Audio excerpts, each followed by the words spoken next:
Hey all, welcome to Player Driven. Here's a little preview of what you're about to listen to in today's episode. Today we're talking to Zack Howe, the co-founder of Nyx Studios. Zack is a fascinating character that went from being a writer to a designer to the CEO of the company. And it's a great conversation to hear how he made that transition. We talk about investing and how he worked on getting investments from both angel investors as well as Kickstarter and different ways of finding investing. We also talk about community and how community is stepping up, playing games, testing, and having so much fun with it. It's a really awesome episode. Zack has a lot of awesome knowledge to share, and I hope you guys enjoy it.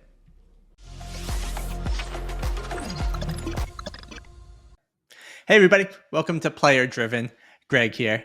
Today, we're joined by Zack Howe, one of the co-founders of Nix Studios. We're going to talk about fundraising. We're going to talk building a game. We're going to talk deck builders. We're going to talk about all this fun stuff today. I'm really excited to have Zack here. We actually played a game of Havoc the other day, which he kicked my butt, but we'll let that be in the past and we'll have a better future going forward. Zack, thank you so much for jumping in today. How are you doing today? I'm doing great, thank you. That was overly generous. I didn't kick your butt. I barely eked by, but regardless, it was a good time. So thank you very much for having me. I'm excited to chat. Yeah, and I'm excited. You've done a lot of things a lot of indie gamers are looking to try to learn how to do better, whether it be building the game, fundraising, do anything like that. Before we get too deep into the woods, can you give us your story of how you ended up at Nyx Studios and kind of what your role is now? Convoluted, so I'll try to give the abbreviated version. But I was a writer by trade, sort of the creative type in a few different endeavors. And I wrote some books early on in college and shortly after. Then did freelance writing for a variety of outlets for a number of years after that. And then in 2021, an old friend of mine was interested in starting a gaming studio, and he had a concept artist and he didn't have a writer. And so lo and behold, here I was, and he brought me on as the first writer. I often, of course, tell the story that shortly after that, we brought in another writer whom I was introduced to as the head writer. And then that new writer, Antec, who was the most brilliant man I've ever met, became the head writer almost instantly because his work is so great. And it's, I'm honored to work beside him and to have just a few of the things I wrote remain in the universe, because his vision was definitely the guiding principle and it should have been. So we kept that there. Fortunately for me, I showed a little bit of aptitude in game design, so I got to stick around and do some of that. And here I am. Here you are. What so there's a few things to talk through here, right? You were a writer. Was the goal to be a writer in the gaming world? Well, when you're kind of going down that route, what's your mind telling you? No, not in the gaming world. I mean, I was a lifelong gamer. I think I had never even considered a job, a career in the gaming industry. I think because it seemed too good to be true. Video games are my life and always have been. But as I say, it seemed too pie in the sky. So I never pursued it. I was writing, uh, you know, fantasy series and things like that, and I certainly enjoyed that. I didn't enjoy the clickbait that I wrote for a little while, but that was short lived, fortunately. But no, I because I knew someone in the industry and kind of pulled me in. I was very overjoyed to have that opportunity, and I've never looked back. So here I am. It's all about who you know, unfortunately. So you wanted to be a writer, you ended up in the gaming space. They quickly hire a head writer, which you are not offended by. And you kind of pivot into game design. What does one do to have the mindset of going from writing to game design? Are there different skill sets that you need to tap on? How do you approach that? Different skill sets, certainly, but related. I mean, it's creativity at the end of the day, right? It's a creative endeavor. So for me, I think, and I tell people this all the time, if you're a lifelong gamer, there's a pretty good chance that you're a competent game designer because it's ingrained in you. It was certainly ingrained in me, right? So I just sort of intuitively applied the principles that I learned from a lifetime of gaming.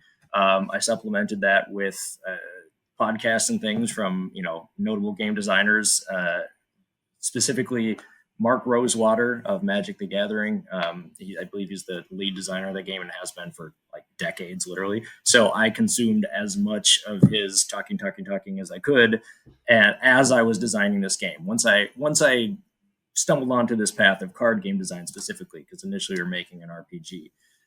Of course, he was not the only guy I listened to. I listened to others, Justin Gary, a few other names.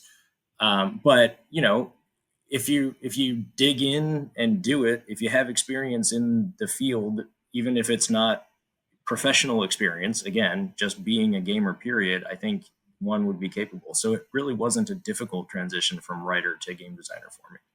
So maybe we should take a step back and say, in Zach, in your mind, what is the role of a game designer? Well, it can vary quite a bit, of course. It's you need to. For me, I created the concept for the game, and then sort of led the design from start to finish. Now, there are some who could probably just create a concept and then sort of let others take the reins, or vice versa. Work with what someone has created as an initial concept and develop the game from there.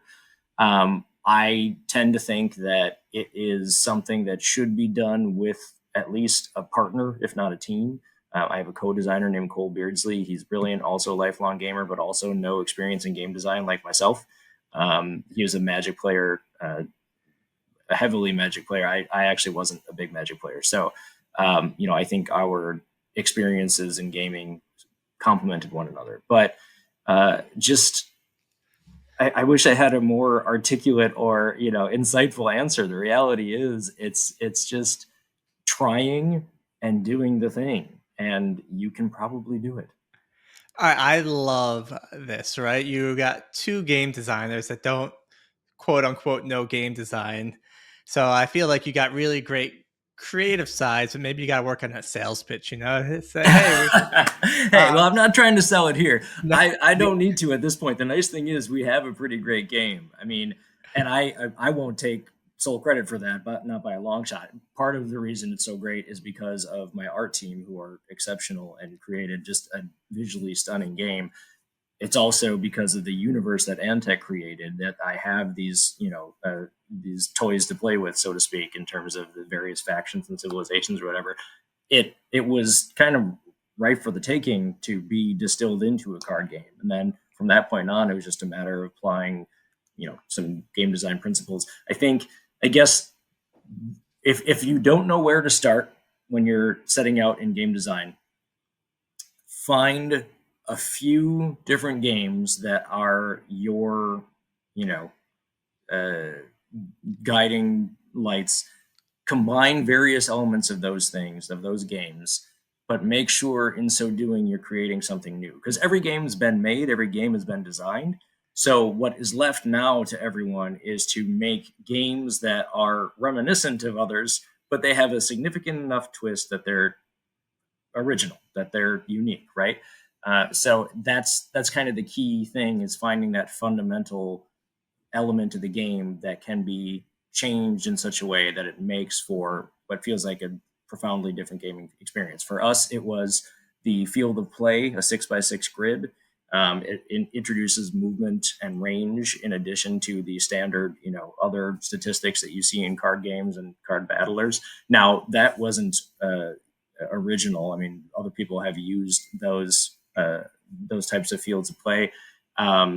So it was really more about, I think, the hybrid mana system or resource system that we use, and the fact that it's a shared resource between the two players. I think introducing some tension in the game of sharing resources or whatever it may be makes for an interesting game design. But ultimately, we just had to find a couple sort of foundational tenets that made the game truly unique compared to others in the similar genre.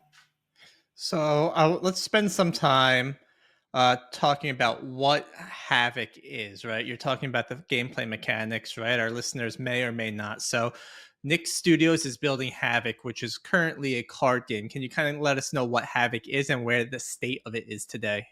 Yeah, so Havoc is, as you say, a card game. I often describe it as the sci-fi love child of Magic and chess, which probably makes sense now that I've explained a little bit of the mechanics.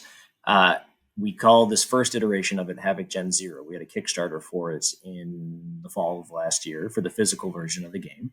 Kickstarter went well. We are now manufacturing those units for our backers, which we'll get to them in a few months. Now we are focused on turning our attention to developing the digital game. So part of this fundraise is most of the fundraise is going to be allocated to development of the digital game.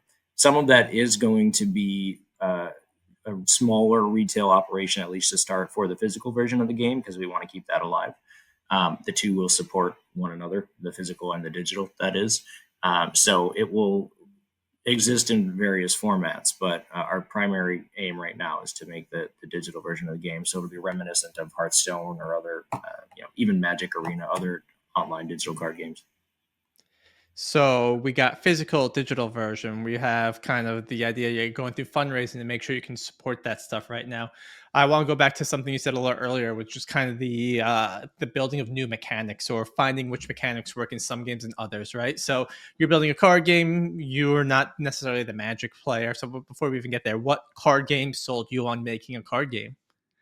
A game called Faeria, Faeria, that very few people apparently have heard of. Everyone I've spoken with, or the vast majority of people I've spoken with or played Havoc with, few have heard of it. It's on both Nintendo Switch and Steam. It's an exceptionally clever game. The interesting thing about it is when I first opened it up, I was like, "Oh, this is a little bit of a Magic ripoff," and I could not have been more wrong. So the mechanic in that game that inspired me is there is a grid, a field of play, but you actually build it as you go. So, frankly, it's far more unique and original than our game is. But in that game, you're using the mana like though that you find in Magic. And in Magic, if you're familiar with it, mana is called lands. Different lands give you different type of mana. Same is true in Faeria. The difference is in Faeria, when you build those lands, they not only act as your mana, but they act as the board. So it's very dynamic in that every time you play, you might be building a different board, but also you're utilizing those resources. Everything has sort of a dual purpose, and that was sort of the central tenet that we introduced into the game of Havoc as well. So you're playing Faria, your co-founder's playing Magic and other card games, right? And you decide, you know what, we want to build this, but we need a mechanic that makes us different, that makes us stand out, right? Because a lot of games are coming out these days. How does that process begin? Do you just sit around a Zoom or a table, right? Throw ideas together? Do you guess and check? How does that break down? Yeah, I it's so many years ago at this point that I initially started designing Havoc that I'm trying to think back to the very early days of it. I came up with the original concept because I'm not as clever as the Faria guys, so I was like, okay, maybe just a static board will do, since I don't know how to make one that changes. I mean, the nice thing with our format was that it was very adaptable to a physical version. I'm not saying that a game like Faria couldn't be adaptable to a physical game, but it would be difficult because it's ever changing. So I think because I wanted to have a physical prototype to at least test the game, although I may not have planned to one day have a physical version of the game as we do now, that sort of drove me in that initial direction of static board, static field of play. And I knew other card games well enough to know that most of them don't have that. And so just by virtue of adding those additional variables of movement and range, that it would make the game a bit more dynamic, but also strip out some complexity. I mean, when you read a Magic card these days, it's like 5 paragraphs long, and my tiny brain can rarely comprehend what it's telling me to do. For the record, I'm not saying Magic is not a great game. It is a phenomenal game. But when you introduce things like various other variables like range and movement, that allows you to remove some of that complexity from each card having its own unique mechanic. So those were the initial concepts that sort of drove me forward. From that point on, it was just a matter of, creating a whole bunch of cards, a roster of cards, again, with various mechanics, but those that aren't overly complex because of the range and movement. And for the majority of that, Cole was heavily involved. I think I created the initial field of play, and I created half the cards, and then I hit a wall, and I didn't know where to go from there. And that's when I brought in Cole, who was just an old friend and a card gamer. And I was exceptionally fortunate in that he's also, or also, forgive me, I almost said he's also a brilliant game designer, implying that I am. That's not true. I'm an okay game designer, but Cole came in, the one brilliant game designer on the team, and we just clicked right away, and we just our vision just sort of aligned, and we started working towards something truly great. And it's an iterative process. It took years, but the end result is not unrecognizable from the beginning phases of the game. So, point being is that a lot of times you do have to kind of throw everything out and start over. We fortunately didn't run into that. Of course, we made significant changes throughout the course of the development, but I think we had a good starting point, and that made the design from that point that much easier. How does one even start designing cards and then make sure they're balanced, right? I mean, do you know this going? Does it start with a pen and paper? Does it start with an Excel sheet where you can type this stuff in? How does balancing work in something like that? Yeah, so Mark Rosewater again was my hero in this regard because he describes himself as an intuitive game designer as opposed to the mathematical types like Richard Garfield, the other or the original creator of Magic. Richard Garfield was a mathematician, a professor in mathematics, and so he applied mathematic principles to card game design and balance. Great. That's good for him. I wish I could do that. I can't. So what it required for me is probably many more months of iteration, truly just play testing for literally years and tweaking various mechanics and statistics here and there. I'm sure there are ways to algorithmically find balance more efficiently than that. I look forward to one day bringing on a game designer to the team who can do that and streamline our process. But for the first 4 years of game design, it just had to be us doing trial and error until we found them all, made them all work together. We're going to take a quick timeout here. I'm going to throw some what we call fireball around here, throw some questions at you that you don't have time to think about. Good to go? Yeah, sorry for being so long-winded. You're I'll not try to. long-winded at all. I don't know what you're talking about. You should listen to some other podcasts. You're Okay. perfectly good. All right. Question number one, my favorite, which everyone doesn't like. What did you have for breakfast? I had. Oh my God, what did I have for breakfast? I had cereal. What's cereal? You can't just say cereal. Multi-grain Cheerios. Oh, How exciting is beautiful. that? Love it. I love multigrain Cheerios. Almost as good as Team Cheerios. Next question. Dream vacation. Bora Bora. Okay. Um, Not counting Havoc, what is the last game you played? I think it was the new Zelda game, Echoes of Wisdom. Very clever, fun game. What is the last show you binge watched? Oh, I don't think Shrinking count as binge watch because we were watching as it was on. So I guess I would say Scrubs Wow. again. Scrubs. Throwback. Final question would be, what is the last book you read? I am currently reading Wind and Truth, I believe, is book 5 of the Stormlight Archives by Brandon Sanderson. Now, when I say reading, I'm listening to it on audiobook. I haven't picked up a book and physically read one in years, but I listen to audiobooks in the car everywhere I go. So that counts, right? It counts for sure. I read the first 3 and then I had kids and I no longer had time to read in my life. And I thought, damn, I love those books. Great Audiobooks choice. is the way to go. I guess. It's just, yeah, it feels like cheating. All right. Okay. I don't want to call Zack out, but we're going to kind of call Zack out. So Zack became part of Nyx Studios as a writer, and then they hired a head writer. Then he went into game design, and they hired someone else for game design. It doesn't take a detective, but if you take a look at LinkedIn, it now says that Zack is the CEO of Nyx Studios. So with all this stuff, what is the role of the CEO at Nyx Studios, and what is your day-to-day like today? My day-to-day today is fundraising. That has been my day-to-day for a while now, which is why I have fallen into the CEO role.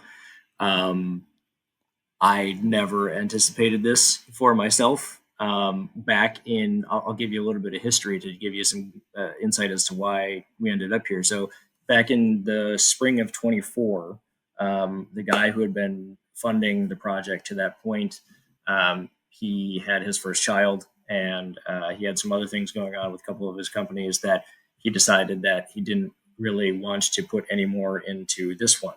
And we didn't necessarily see that coming. So my colleague Antec, that brilliant head designer who has risen to the, well, he's fittingly has become the COO because he does everything in the company. He said, "Can you please go get investors?" And I said, "What are you talking about? I've never done that before." And he said, "Just try." And I said, "Okay." So I did. And I went out and I talked to friends and friends of friends, and I got 6 angel investors to get us through to that point. We were approaching the Kickstarter that we'd been working on for months and planning. And we needed, a budget for the marketing and for the Kickstarter, as well as a little bit of runway beyond that point. And so that's what we did in that first round, which was, whether you call it a pre-seed or a seed round, or just a friends and family, I suppose. That's what we did there, and that was enough to get us through. During that process, pitching to prospective investors for the first time, my CFO, who worked for the original founders, various companies, has many decades more experience than me in C-suite and in investment. Period. He was an investment banker for years, so he was able to give me, a lot of guidance along the way, which I really appreciated. And one day, it was after one of my first, few pitches that I had brought the whole team into because I wanted this prospective investor to meet the whole team. I let Antec sort of lead that particular pitch because I wanted it to be story driven. Antec, created the universe. I thought he could speak to the lore. Of course he could, and he did.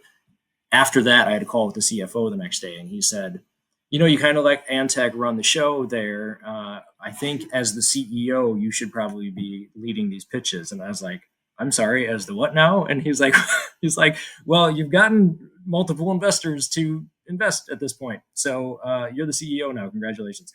And so I talked to Antec, and he was on board with that. And there's only a handful of people in the company, so no one could say no. So by default, fell into that, and here I am doing it again after the Kickstarter. So look at what happens. You raise a little bit of money, and look at the trouble you make for yourself here. You now are the CEO of a company. Yep. So angel investors, right? Friends, family, the perfect candidate for angel investors. What type of stuff, content do people want to see at this stage of angel investment? Is it just goodwill? Is it something else? Well, at that stage versus where we are currently, slightly different, but pretty comparable because I'm still working with angel investors. So what they want to see, I think, is a viable product. The good news for us is we have the physical version of the game that people can play. We've also uploaded it to Tabletopia, which is a tabletop simulator where people can play. We have our Discord community actively playing the game, so we have an engaged player base, even though we don't have a video game version of it yet. So it's not much of a leap to see that there is an existing player base, and that, of course, can grow once we have a true digital version of the game. So beyond that, it was just instilling my faith in our potential. Or having, convincing people to share that faith. I'm exceptionally passionate about this company, this game, this universe. My colleagues, they're truly brilliant. I could not be more fortunate to work with just truly world-class talent. We're a tiny team of, at this point now, 6 full-time, 3 part-time, but every single one of them is literally a world-class talent, and that's largely thanks to Antec finding said world-class talent and being one himself. So as everything I've said to this point, I've lucked into it. But because of that, I was able to convince people, it wasn't that hard. Hey, look at this exceptional product and this exceptional universe. Don't you want to get on board? And a lot of them say yes. So now you have 6 angel investors. You're good to go, which is going to help, I'm guessing, fund, like you said, the Kickstarter. How does one approach the Kickstarter? Oh, man. I have a different answer to that now that I've done it than I did then. we worked with an agency called Launchboom, who has sort of a formulaic approach to successful Kickstarters. I don't. I think their approach is very effective. I don't. They've had a couple games in their roster who have done it. I don't know that it is best applied to games, or perhaps not physical games at least. I'll just say that we made some mistakes in the way we listed our products and the way the Kickstarter platform functions. So instead of beating around the bush, I'll say that people came in, after day one of the Kickstarter where we had a huge success because we had a day one discount. People came into the Kickstarter day two, day three, whatever, and they saw the discounted price that people got on day one. That's not automatically removed from the platform. It's just grayed out, so you can't click on it. Instead, you have to scroll past it to find the more expensive version that you now get to buy. So it was kind of a fundamental misunderstanding, frankly, of how the Kickstarter platform was going to work and how it would affect people's desire to purchase once they saw that. Now that said, we still did pretty well. We had more than 2x ROAS.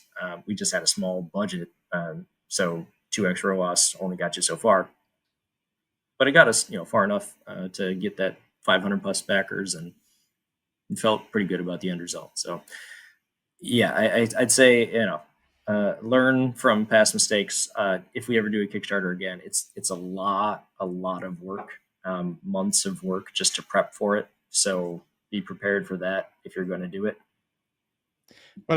What I love is, all these tools, all these platforms have learning experiences that you just need to kind of do it live. I've heard a number of people with Steam and pricing mistakes on Steam when you get started, and there's no harm, no foul. Yeah, if you look back at it and you screwed up, fine, I'm going to change it next time, right? But this is all part of the learning experience, and I think unless you go through it, right, you can't get things perfect, right? You can plan for the best, you can plan for the worst, but something's going to happen every time. If you went back to Zach of so many months ago, right, when you had to go pitch either those angel investors or those Kickstarters, what are kind of the three takeaways you would warn other founders who are first stepping into this territory, or maybe best practices that they can get ahead of before they make that first misstep? Well, I'll try to think of some that are sort of broadly applied as opposed to gaming specific, and even more specific, a physical game or board game. But I would say I don't know that it's a necessity to have a large marketing budget, but it was certainly the part of the formula that Launchboom suggested and pushed, and so therefore we followed it. But if you work with an agency like Launchboom, their fee, their upfront fee might seem reasonable, which theirs was, but know that in most cases those agencies are going to recommend a much higher marketing and advertising budget beyond that point. So be prepared for that if you're going to do it that way. That's number one. Number two, I've already alluded to it, or at least said it explicitly, that it's a lot of work. I mean, it takes months of prep work to build a Kickstarter page that is engaging, that looks professional. Not everyone can just do that. Again, going back to my world-class art team, they were able to make some pretty incredible marketing assets. So we didn't have to pay other people to do that.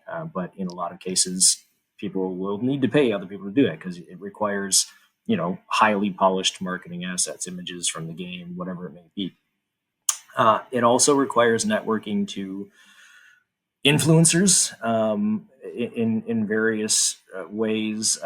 Having UGCs, user generated content, really helps push your product. So whether that is just finding influencers who will give you their rate sheet and you pay them to do it, or as I was often inclined to do, building those connections slowly but surely, and finding people who are more willing to do it because they love the game. That helps, but that takes time. All of it takes time is really the long and short of it. It takes a lot of time and resources to be able to have a successful Kickstarter. So just kind of read and sum some of these up, just to kind of circle back on it. Just keep an eye on your marketing budget, right? There's probably not too much or too little you can spend. Just know what you're spending on. And just because someone's telling you spend X on your marketing budget, make sure you can afford X, make sure it's not going to screw anything else up. It requires work. Rome wasn't built in a day. It requires a grind. You got to build this out. Network, find influencers, topics like UGC, especially I feel like for a card game where people can help build art and other stuff like that, are fantastic connections to make it. And we talked about this in a bunch of podcasts. Influencers and your community can help spread the word of the game quicker than you can, right? So find those strategic influencers, those strategic partners, and work with them. And just time. Again, Rome wasn't built in a day. Build it out, all that. Seemingly got all that there. One last piece, I guess, that I'll say that applies directly to at least game developers or designers, whatever it may be. Play the game with as many people as possible, even if it's in prototype form. I mean, get it to a place where it's polished enough that you feel comfortable sharing it, but don't be afraid to share the prototype with the world. I played the game with, at this point, hundreds of people from around the world, and that helps in the game design process, sure, but it also helps create sort of an army of evangelists who will spread the good word of your game. You focusing on this influencer side of thing, right? You have a number of fascinating influencers that play the game, that enjoy the game, right? How do you go about locating and finding these influencers? How do you convince them to give it a shot?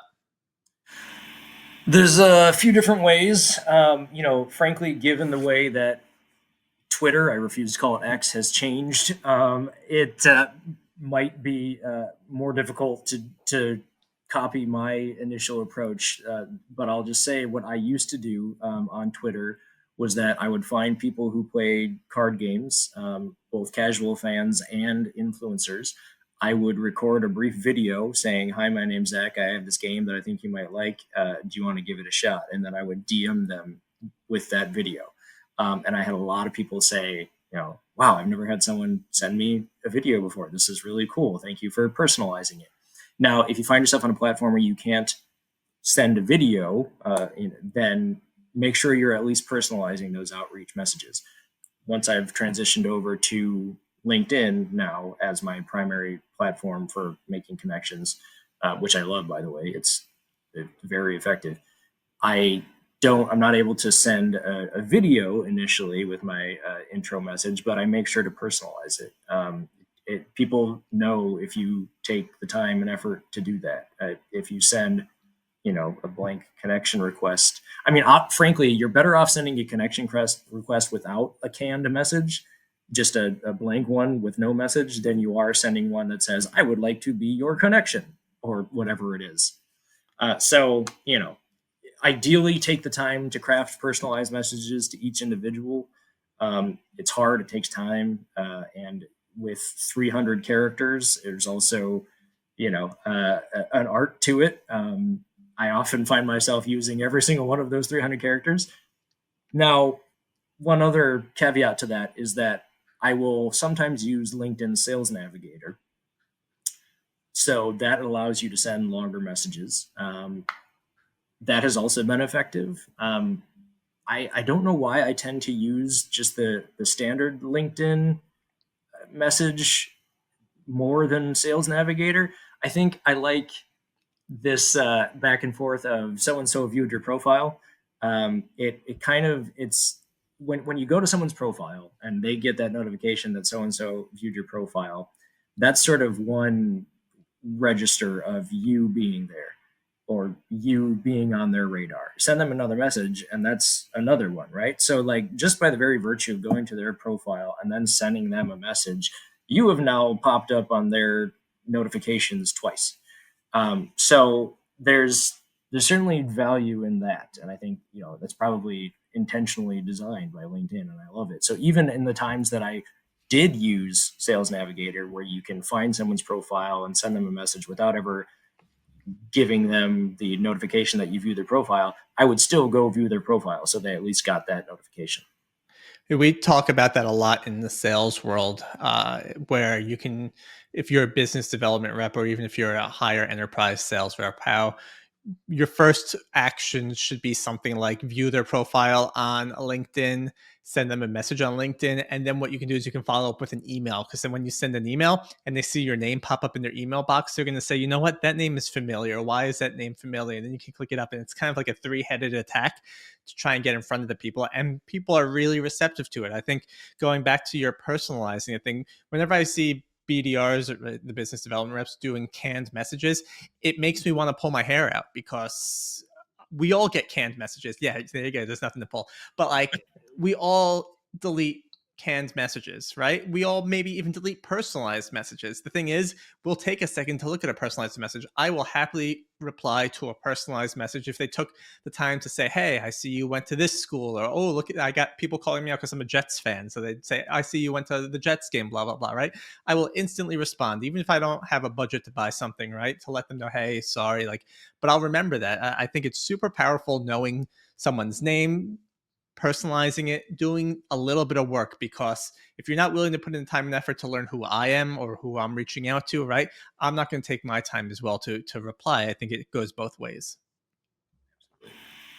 So I wanted to talk about what your next moves are, right? So you're building physical. You're on Tabletopia today. You're building digital. I'm not sure if you're familiar with the concept of transmedia. Transmedia is really big in the gaming industry, right? This is kind of the year of transmedia, but it seems like with a whole bunch of writers, and sorry for the people not listening, transmedia is the same type of content on multiple platforms, right? So this Havoc would be perfect, right? Because you could have backstories, you could have books, you could have a tabletop game, you could have a digital game, right? Have you put more thought into this whole transmedia movement?